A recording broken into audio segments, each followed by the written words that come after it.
وأنا المعبود فاعبدوني اللهم صل على سيدنا محمد وعلى آل سيدنا محمد وسلم موي على تمو قصوت جلسوت من كرم صوت جمع الله ولك مدام اسلام مرفع كنا مرفع بلا دودي جل دودوجه دوكوجه دوكانوجه نيو كمالاني kabe muya kuma nokuma muya lokoka mafade ndu yemi boga ko muya mai kala dine masaramani hakni makala wodi moma ala woleke sani mona kuma koka moy sotu ke nyobe mo sotu ke ayati ko a'udhu billahi minash shaitanir rajim bismillahirrahmanirrahim ayati ko abo yuda zikru bi wa yukitamu awala bukala ko abedama bi abedama nisramu kala wa yukitamu abebala baswatu law sotun nama kawri chirama Allah leke naomi wasa efakidama ko diwal kitabu ko nuni alunye ama fasala duka ale tamu yawmal qiyamati ama fasala duka elmoni asuluka wa ale bimana law yasuluka chiramu madunya tamu wa garele mununa fana yawmal qiyamati mununa fana kiyamaduna ewe ala kufuma fela na kufo moya fe damiani nabi Musa gatiyelo mafadun duka ko moya mai ko mushriku yale hakin makala di moma ala waleke moyi no moyo bana fani ye bare abe bana la lo ala ta ko na lo awa wala zikrullah akbar wala ya'lamu ma tasnauna nama wasabe awa zikrullah ala quda akbaru ala quwwati min barbala fala tafudira amma fu kabiru amma fu sagiru aw akbaru wala zikrullah ala quda akbaru ala quwwati min barbala wallahu masami ya'lamu ala ma kafara tasnauna aymul baraw kala dia masaramani kala muhajujia ala waleke kala mo be salama kama kasabatile ala waleke awale ala kufu mafela mo ka kala kufo ihaminoya ikaminoya ewe duasan soro mafela na mafi ala kaye awala kali kina lisana fi kabani we kwa na awala kali kina wallahi na dalika lisana na muni dana fi kamadi kamuni baselo na muni dana fi kabani kamuni baselo ana muni dana kamuni baselo ewe ala dalila ewe sieri takaboy koka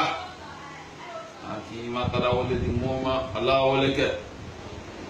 kala mo be salama kama ke sabatile ala waleke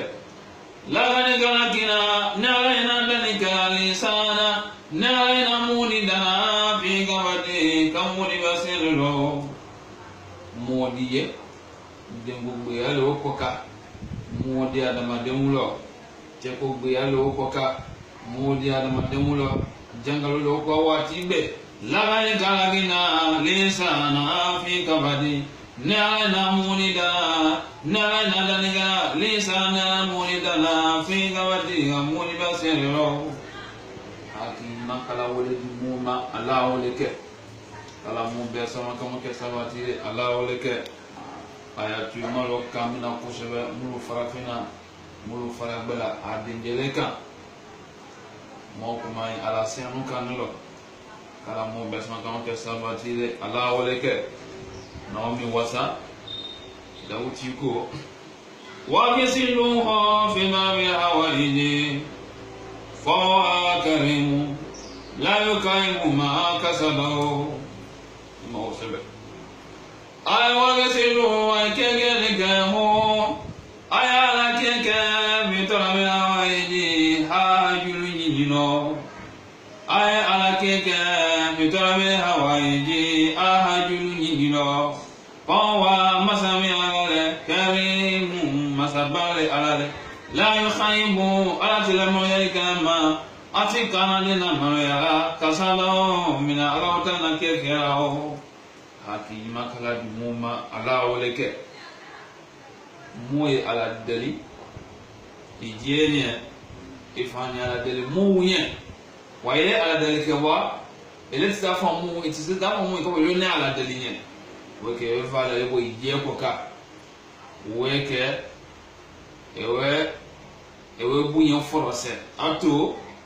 mo na isho makoila idima yala to ko ka وَغِسِلُوا وَيْكَذِلِكَهُ أَيَامُ عَلَوْتَنَكَ بِطَلَبِ الْهَوَائِجِ أَهَجُنِيو فَهُوَ مَسَمِعَ الْكَرِيمُ مَسَبَّ الْعَلَيْ لَا يُخَيِّبُ على الملك ماني أتكنا لنا ملو يا ماني أتمولا ملو يا كسادو مؤمنا لو تنكيكراو حكي مكلا ولدي موما ألا ولك muye bana ye muye mindele muye bana ni mindele haki makala di muma ala woleke muye mine wole intese binyemia ka shwetene totoye ka jina totoye kidima ala to koka ka asinya na koka kidima akoka ewe ala trami kami yo fama ko muye banani ya woni muye atekine muye banani ya mindele mulu jina ko fola kaka fo ala to koka mulu korun basila mulu belella e fama ko muye banani ya banaya kala mo sutra wole ma ala wole ke nika ala ko fo mafine ala je kan na fa korea nalo ala ka korea nalo wa qala rabbukum ad'uni astajib lakum innal ladzina yastakbiruna an ibadati sayadkhuluna jahannama dakilina waja afala kufuru selele wa qala rabbukum dalfumuti wa fa'adu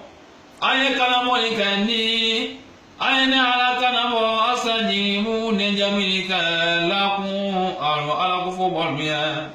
ayna ala kanamo ahamilula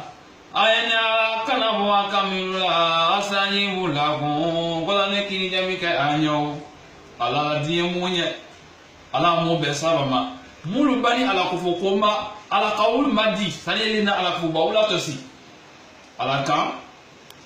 ina ladina yastakbiruna an ibadati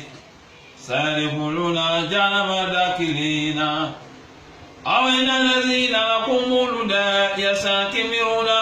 mawla fanubila an ibadati kauna law tanabatuma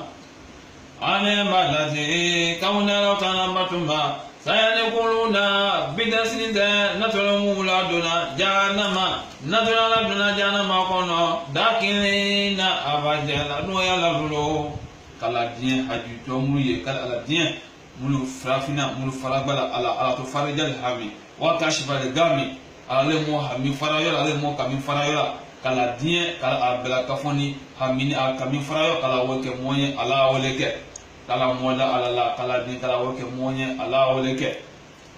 mulu jo kofola ka jo ke atile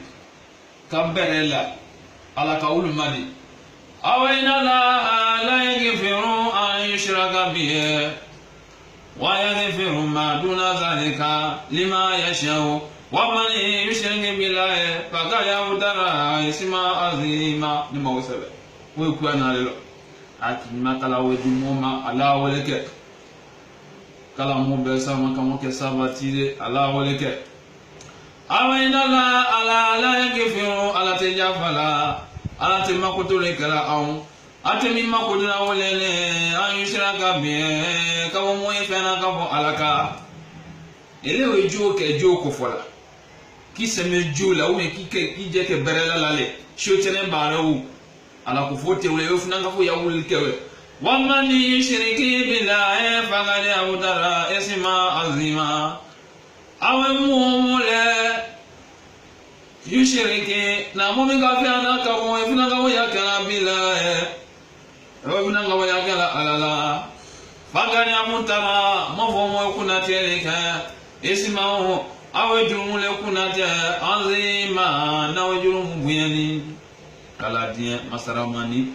momulu turu maloni mina kala dia mulu farafuna mulu faragbala kala ahajuja kala woke monye ala woleke kala mo hamiu noya ala woleke kala mo kamiu noya ala woleke kala mo be san kamo ke sabati ala woleke kala mo ke ala kufubale ala woleke wala zikru la yakima wala ya'lamu ma tasnauna wala zikru la yakima ala kufo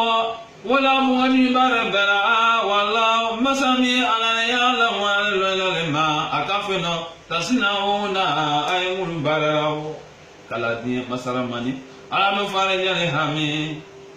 masami ala wa afarajani hami ala muhammi farayala wa kashimani gami fani mukami farayala kala mu farayala kala kamu farayala kala wake moy ala wake moy sidaye mo sele kadenge mo fanga la muma ala ko folo tajia ala ko fo kali bra yefani hala mu ifani we ala ko fola o me weta mu fe ko ala ko fonye ala inhaminoya ala ikaminoya. Assalamu alaikum warahmatullahi taala wabarakatuh. Adin jele kanwe kabo ato la imsabilité o be ya sokono ngata biya mo la dunia ko son o jise ka jafa mo ala se ma ba ko sallallahu alaihi